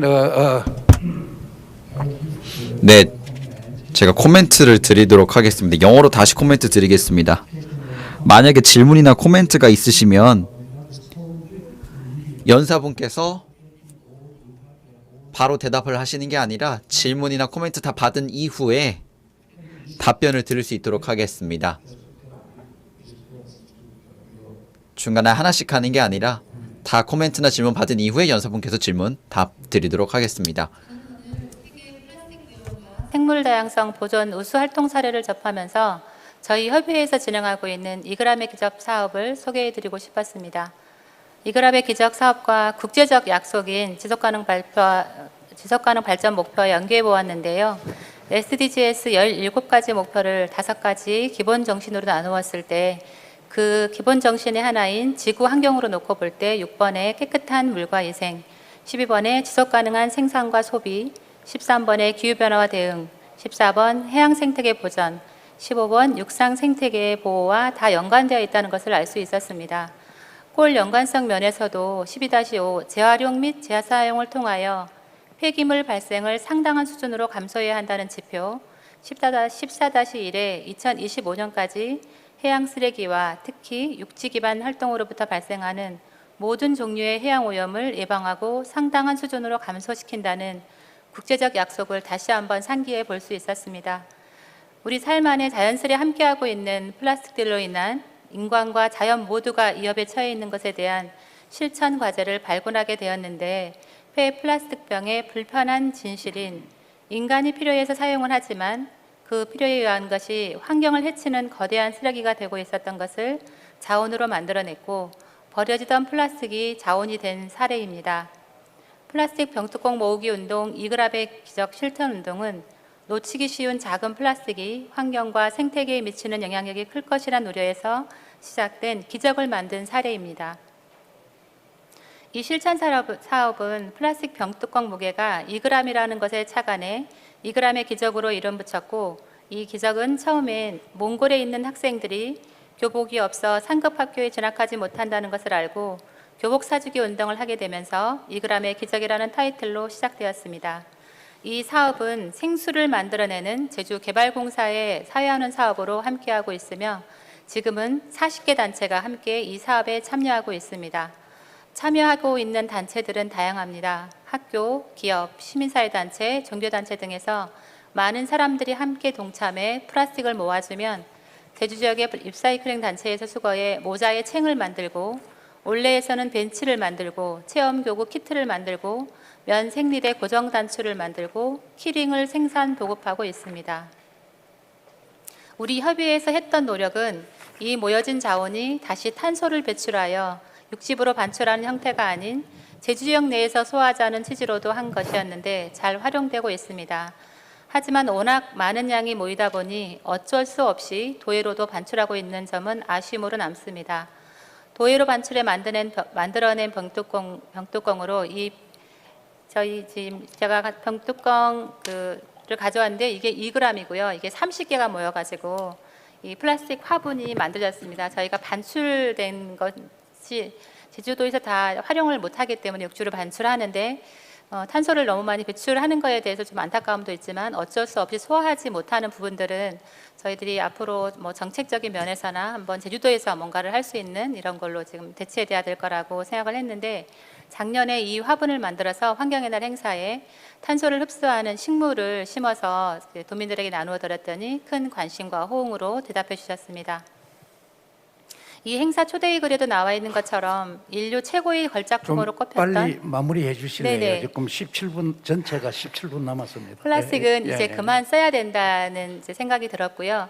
앞서 그 분들도 많이 하셨지만 오늘 포럼을 준비하면서 지구적으로 생각하고 지역에서 행동하자라는 말이 떠올랐습니다. 지역사회의 작은 실천들과 지역에서 최선의 답을 찾는 작은 시작이 세상을 바꿀 수 있다는 말을 남기면서 마치겠습니다. 감사합니다. 예, 고맙습니다. 예, 시간님 너무 짧은데요. 감사합니다. 예. 오케이, then next. 네, 그럼 다음으로 넘어가도록 하겠습니다. 안토니오 씨 지금 준비되셨으면 말씀 부탁드립니다. 네, 준비되었습니다. 오늘 이 자리에 초대해 주셔서 감사합니다. 그리고 참여해 주신 모든 분들께 감사드립니다. 저는 길게 안 하도록 하겠습니다. 이미 다른 세션에서 저희가 충분히 이야기를 나눴으니까요. 근데 제가 배운 걸 한 가지 말씀드리자면은 저희가 이 자리에서 여러 가지 측면을 고려하고 있는 것 같습니다. 굉장히 여러 가지가 다변하는 그런 세상을 살고 있는 것 같은데 그러다 보니까 저희가 여러 가지 다층적인 솔루션을 개발해야 되는 것 같습니다. 여러 가지 솔루션과 그리고 전략들이 제안되었는데 아침에도 많이 제안이 되었습니다만 이런 모든 그런 전략들이 저희 지구에 맞지 않는 것들이 많습니다. 저희가 질문 하나 드리고 싶은 게 어떻게 해야 우리가 빠르게 좀 더 효과적인 해결책을 찾을 수 있을까라는 생각이 듭니다. 어떻게 우리가 마주하고 있는 문제들을 좀 더 효과적으로 처리할 수 있을까요? 왜냐하면은 이 순환 경제라는 것, 뭐 유럽에서도 굉장히 순환 경제를 열심히 노력하고 있고, 그리고 개도국에도 이런 것들을 전달하면서 생산에 어떤 제한을 가하려는 노력들이 많이 일어나고 있고, 그런 것들은 사실 정부의 입장이거든요. 그래서 좀 효과적으로 정리하려고 하는 그런 노력도 있는데 어떻게 우리가 효과적으로 잘 이런 것들을 다 관리할 수 있을지에 대해서 궁금한 점이 있어서 질문을 드리고요. 그 다음에 과학과 그리고 지식의 역할이 무엇일까요? 왜냐하면 굉장히 추측도 많고 그리고 예측도 많은데 정확히 과학적인 근거에 기반한 그런 예측들은 굉장히 부족한 것 같습니다. 그렇기 때문에 여러 가지 문제가 많긴 하고 그리고 여러 가지 측정도 하고 분석도 하고 생각도 많은데 그럼에도 불구하고 해결책을 만들기 위한 정확한 어떤 과학적인 근거들이 충분하지 않아서 정책적인 어떤 뒷받침을 해주지 못하는 경우가 많은 것 같습니다. 그렇기 때문에 이런 것들을 어떻게 잘 만들 수 있을지에 대해서도 좀 궁금합니다. 네, 말씀 감사합니다. To any 네, 감사합니다. summarize. 제가 요약을 할 시간은 없을 것 같습니다. 그래서 저희가 최종 마무리 발언 때 요약이 가능하면 좀 말씀을 드리도록 하겠습니다. 자, 대단히 감사하고요. 다음은 에바 카르도나 스페인 메뉴로카섬 연합회 자문위원님께 넘어갑니다. 에바님 계신가요? 네, 여러분 안녕하십니까? 잘 지내고 계시지요? 네, 정말 이 세션에 참석하게 되어 기쁘게 생각을 합니다. 일부 동료분들도 계시고요. 그리고 패널분들도 함께 하셨는데요. 많은 연구 관련된 발표 자료들이 언급이 된 것 같습니다. 일부는 제 마음속에도 굉장히 와닿는 부분이 있는데요. 안토니님께서도 말씀하셨는데 어떻게 우리가 솔루션을 만들 것인가, 그리고 각각 다른 방법으로 어떻게 우리가 이행을 해 나갈 수 있을 것인가, 그리고 시스템 총체적인 변화가 필요하다라는 것도 있고요. 그래야 우리의 상황을 변화시킬 수가 있을 것이고요. 그래서 한 가지 명확하게 생각해야 되는 것은 다양한 차원에서 그런 노력이 필요하다라는 것입니다. 변화가 필요하다. 총체적 변화가 필요하다라는 거고요. 해야 할 일들이 정말 많습니다.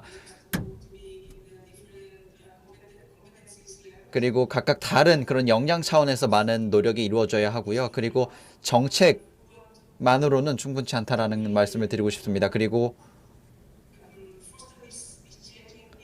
이런 변화를 촉진하기 위해서는 우리가 경제적인 그런 규칙에 입각해서 행동을 해야 합니다. 에너지 사용, 이런 자원 사용, 소재 사용들을 생각을 해봐야 되는데요. 이런 문제들은 많은 문제들을 만들어내고 있고 그리고 가장 플라스틱을 전 세계에서 많이 생산하고 있는 그런 폐기물 중에 하나이기도 하고요. 그리고 홍윤희 박사님께서도 말씀을 해주셨는데요. 굉장히 플라스틱 생산이 매년 크게 늘어나고 있다라는 겁니다. 제가 생각하기에는요. 문제를 우리가 단숨에 해결하기는 쉽진 않다고 생각을 합니다. 전 세계 굉장히 많은 곳에서 여전히 플라스틱 문제가 점점 더 심각해지고 있는 상황입니다. 그래서 또 제가 이런 내용들을 그런 발표 내용을 들으면서 한번 생각해 볼 수가 있었던 것 같습니다. 감사합니다. 네, 감사합니다. 그 다음에 마지막 패널 토론을 듣도록 하겠습니다. 크레이그 씨. 네, 감사합니다. 잘 들리시나요? 네, 들리신다고요? 알겠습니다. 일단 제 소개 간단하게 드리겠습니다. 저는 오랫동안 유엔에서 활동했습니다. 그래서 국제 협약에 대해서 많은 업무를 담당을 했었고요.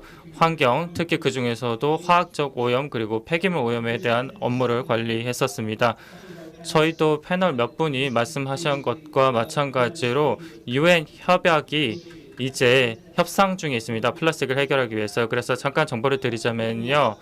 제가 항상 마지막에 발표하는 게 좋기도 하고 나쁘기도 하는데 어쨌든 제가 마지막에 발표하니까요. 이런 모든 것들을 다 취합을 해서 좀 쫙 정리하는 식으로 진행해 보도록 하겠습니다. UNEP, 유엔 환경계획 같은 경우에는 여러분들이 이미 익숙하실 텐데 저희의 책무 중에 하나가 이러한 협약을 이끄는 그런 역할을 맡고 있습니다. 2024년을 기점으로 잡고 있는데요. 첫 라운드의 협약에서는 196개의 회원국을 함께 모여서 올해 11월부터 협약을 만드는 협상을 하고자 합니다. 조금 늦었죠. 근데 여러 가지 다양한 해결책이나 방법론이 국가별로 논의되고 있습니다만은 저희 유엔에서는 어떤 협약 형태로 만들어서 이 모든 것들을 다 해결할 수 있는 하나 해결책은 없다는 생각으로 시작하고 있습니다. 안톤 씨도 말씀하셨듯이 국가별로 역량 수준이 다르기 때문에 개독이 할 수 있는 것과 선진국이 할 수 있는 것은 시작부터 다르다고 생각합니다. 그렇기 때문에 그런 부분에 대한 고려가 시작부터 있어야 된다고 생각을 하고 그리고 정부 간 이 사전 협상들이 벌써 물밑에서 진행되고 있습니다. 그래서 몇 가지 요점만 말씀을 드리자면 첫 번째로 일단 새로운 생산을 그치자. 일부 국가 같은 경우에는 전면 금지를 해서 아예 일회용 플라스틱을 전면적으로 금지한 국가들이 있습니다. 그리고 기타 우리가 기존에 협약을 했던 경험들을 바탕으로 정부들이 약간의 예외책을 만들고 있는데요. 예를 들어 의료적으로 저희가 일회용품을 안 쓸 수가 없습니다. 왜냐하면 개인용품도 필요하고 위생용품도 필요하고 코로나도 지금 저희가 겪으면서 꼭 필요해졌죠. 그렇기 때문에 정부 측에서 그러면은 의료용 목적으로는 플라스틱은 예외를 두겠다. 그래서 어떤 기간 동안은 예외를 두겠다. 이런 식으로 접근을 하고 있고요. 그렇기 때문에 순환경제에 진입하기 위해서 일단 일회용 플라스틱을 전면 금지하되 이런 공중보건과 관련된 필수적인 곳에서만 예외를 두고 있고요. 이런 식으로 저희가 진행을 하고 있습니다. 플라스틱 오염이 지금 해양에서도 진행되고 있는데 이미 이 협약을 보시면 해안 환경이야말로 우리가 가장 중심적으로 다뤄야 되는 구역이다라고 얘기하고 있습니다. 그것만 집중하는 건 아닙니다만 그럼에도 불구하고 정부가 체계적으로 민간 기업들과 협력해서 체계를 만들어 나가고 있고 많은 자원봉사자들과 함께 해양 쓰레기 처리를 해결하기 위해서 협약의 내용들을 담고 있습니다. 데드라인까지 저희가 명시해둘 생각이 있는데요. 아까 얘기했듯이 지속가능 개발 목표가 2025년이라는 시한이 있죠. 그렇기 때문에 저희 협약 역시도 2024년에 가급적 시작했으면 좋겠습니다만은 이러한 목표를 약간 연장해서 들어가야 될 것 같긴 합니다. 그래서 이러한 해양 쓰레기를 모두 해결하고 생산을 중지하고 정부 간 협의를 해서 적절한 타임라인을 설정을 해서 저희가 기술을 다 활용할 예정입니다. 마지막으로 안토니시오 씨가 이 발자국이라는 개념에 대해서 말씀해 주셨는데 저희가 솔루션에도 이러한 발자국을 도입을 합니다. 어떤 경우에는 솔루션 자체가 오히려 더 큰 문제를 야기하는 경우도 있거든요. 그렇기 때문에 저희가 프로젝트 중에 몽골에서 아까 누가 몽골 얘기를 하셨는데 몽골에서도 이러한 발자국을 보면서 일회용 플라스틱 문제를 해결하고 있습니다. 몽골 같은 경우에는 굉장히 나무가 적고요. 그리고 많은 국가들이 일회용 포크라던가 아니면 칼 같은 거를 굉장히 많이 가져와서 사용한다고 합니다. 뭐 스위스도 그렇습니다만은 몽골 같은 경우에는 이러한 모든 해결책이 몽골에서는 먹히지 않았습니다. 왜냐하면 국내에서 이런 것들을 소화할 수가 없었거든요. 그렇기 때문에 각 국가별로 자체적으로 국가별에 맞는 그런 솔루션을 만들어서 기금을 지원할 예정입니다. 그리고 마지막으로 제가 말씀을 드리자면은 그러한 기금 조성이 가장 핵심입니다. 많은 국제 조약을 보시면 아시겠지만 뭐 세계은행도 그렇고 세계환경기구도 그렇고 다른 그런 다국적 기관을 보면은 이러한 금융 메커니즘이 가장 중요하거든요. 그렇기 때문에 이러한 세계 환경에 맞는 그런 기금 조성이 이루어져야 되고 그 밖에 다른 환경과 관련된 GF와 같은 그런 기금 조성 메커니즘을 보시면은 한 20% 정도의 기금을 화학 물질 청소라던가 다른 폐기물 처리에 소모하고 있습니다. 그렇기 때문에 이러한 것들이 이제 패러다임의 변화를 가져다 줄 것이라고 생각을 하고 그렇기 때문에 그러한 모든 기금력 그리고 자금력을 모두 모아서 민간 분야의 참여를 이끌어내야 된다고 생각합니다. 그 사람들이 사실 문제를 만들어낸 사람들이거든요. 질문을 또 드리고 싶어도 제가 지금 정리할 시간이 좀 부족해서 이렇게 정리하도록 하겠고요. 그래서 우리가 이런 식으로 글로벌 수준에서는 가고 있다라고 정리를 드렸습니다. 감사드립니다. 네, 대단히 코멘트 감사합니다. 정말 감사하고 중요한 말씀 주신 것 같습니다. 왜냐하면 제안 주신 내용들이 제가 생각하기에는 그냥 대부분의 부문에 적용이 된다라고 생각을 합니다. 굉장히 다양하고 아주 중요한 말씀이라고 생각을 합니다. 자, 그러면 5분 남아 있는데요. 대표님 한 1분에 답변을 해주시면은 just one question from the panelists. 패널분께서 질문을 주셨는데요. 연사분께서 답변 주시겠습니다. 그래서 어떤 경향성을 단정짓거나 이야기하기는 굉장히 조심스럽습니다. 예를 들어서 작년까지 굉장히 문제가 됐던 괭생이 모자반이 올해는 거의 중국에서 떠내려오지 않았고요. 그리고 올해 같은 경우는 저수온이 여름까지 이어지면서 해조류가 굉장히 많이 번성을 했습니다. 그래서 바다 생태가 이렇게 변했다라고 얘기하는 건 굉장히 어렵지만 딱 눈에 띄는 두 가지가 있는데 하나는 해양 쓰레기는 정량적으로 얘기하기는 어렵지만 눈에 띄게 늘어나고 있다라는 거 분명하고요. 또 한 가지는 아예 바다가 사라지는 매립과 건설이 굉장히 많이 늘었다. 특히 제주도에서 이렇게 두 가지로 말씀드릴 수 있겠습니다. 예, 그러면 뭐 답변 네, 성남시의 선별률에 대한 질문을 받았고요. 성남시가 코로나 이전에는 선별장에서 선별되는 률이 약 60% 정도였습니다. 그런데 코로나가 되면서 일회용품 사용, 플라스틱 일회용 상품 엄청 많이 늘었죠. 그러면서 이제 선별률이 49%까지 떨어졌었어요. 그래서 이제 이러한 부분들이 지역 시민사회와 그리고 시민들이 굉장히 불편했던 부분이고 이 문제를 해결하고자 이제 자원순환 리빙랩인 성남 자원순환 가게 아리백을 시도했고요. 그리고 지금 성남시는 작년 같은 경우에 선별률 72%까지 올라갔습니다. 그래서 이제 성남시가 이 성남 자원순환 가게를 통해서 시민의식이 상당히 개선되었다. 그리고 이것들이 정말로 효과가 있더라라는 이러한 이제 판단들을 지금 하고 있어서 시민들과 더 많이 그리고 더 가까운 곳에서 이러한 것들을 하기 위해서 계속 거점들을 확대해가고 있습니다. 그리고 성남 자원순환 생각에는 거점상으로는 엄청나게 많은 양이 모이지는 않아요. 그럼에도 불구하고 지금 작년 대비해서 보면요, 그곳에서 그러니까 자원순환 가게 거점들에서 모였던 총량이 한 120톤 정도 됩니다. 시민들이 어쨌든 소소하게 모은 것들이 120톤이라는 이 양은 적은 양이 아닙니다. 그리고 이제 저희가 여기서 주로 이제 다루는 것들이 작은 플라스틱들 그리고 비닐들 이런 것들을 재활용 가능하게끔 하는 그러한 이제 다른 선별장이나 이런 곳에서 하고 있지 않는 이제 추가적인 부분들이 있어서 더 의미가 크다고 볼 수 있습니다. 네, 여기까지 하겠습니다. 예, 고맙습니다. 이제 한 3분 남았습니다. 이제 이 세션에서 발표를 통해서 주장되었던 또 토론자를 통해서 토론됐던 내용을 바탕으로 해서 결론을 내려야 될 것 같습니다. I think that our time. 예, 지금 이제 결론을 내려야 될 것 같습니다. 지금까지 얘기한 것들을 바탕으로 결론을 맺는 시간을 갖도록 하겠습니다. 플라스틱의 오염과 생물 다양성 보존 활동 사례, 이 베스트 프랙티스. This is very practical, empirical. 굉장히 실용적이고 경험적인 그런 사례들이라고 생각합니다. 4명의 그 발표자, 4명의 토론자 내용을 바탕으로 하면 크게 두 가지로 요약이 가능합니다. 하나가 플라스틱 폐기물 관련 어떠한 활동을 하는 것이 좋겠는가 활동이고요. 그다음에 두 번째는 이 플라스틱 폐기물 해결을 위해서 우리가 어떠한 전략으로 접근을 해야 할 것인가, 이 두 가지 내용으로 요약이 되는 것 같습니다. 그래서 첫 번째 관련 활동, 어떤 활동을 해야 될 건가, 요거는 이제 구체적으로 이 발표된 내용을 또 우리 토론자들, 패널리스트들이 제시한 내용을 바탕으로 정리를 해보면 4가지로 종합이 되는 것 같습니다. 어떤 활동을 해야 하는 게 좋을 것인가. 첫째가 해양, 생물, 종다양성 등 생태계 분석의 활동이 필요하다. 그 다음에는 플라스틱 폐기물 배출 등 플라스틱 관련 실태 분석.